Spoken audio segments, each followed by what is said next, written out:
Evet arkadaşlar, benim adım Samet. Belki beni tanımışsınızdır. Çok videolarım yok ama yine de belki görmüşsünüzdür, izlemişsinizdir. Bugün sizlere uçak yapımını göstereceğim arkadaşlar. Uçak yapımına başlayalım isterseniz. Çok lafa dalmayalım. İlk önce kağıdımızı kıvıracağız. Böyle üstünden bastıracağız. Yamuk olmamasına dikkat etmelisiniz. Böyle yapın isterseniz, sonra tekrar böyle yapabilirsiniz. Sonra böyle çok sert bastırıyorsunuz.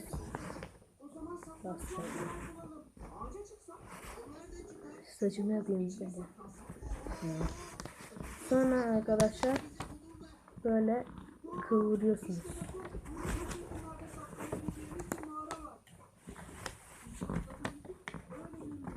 Böyle.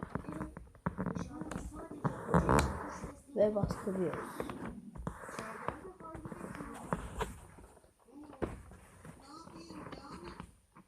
Böyle yapıyoruz. Yine bastırıyoruz. Sonra buradan kıvırıyoruz arkadaşlar.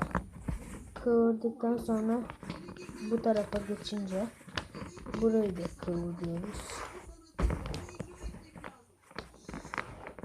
Ama düzgün yapın ha. Abuktan sebepten olmaz. Ve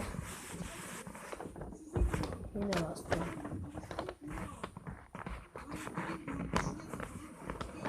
Böyle. Bir daha bastırın.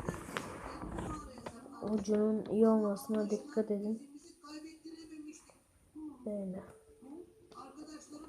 Oldu arkadaşlar. Şimdi uçuralım. Güzel oldu değil mi?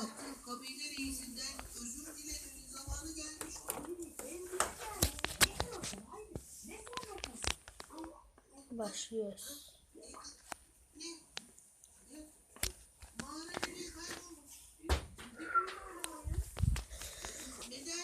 Gördünüz mü arkadaşlar?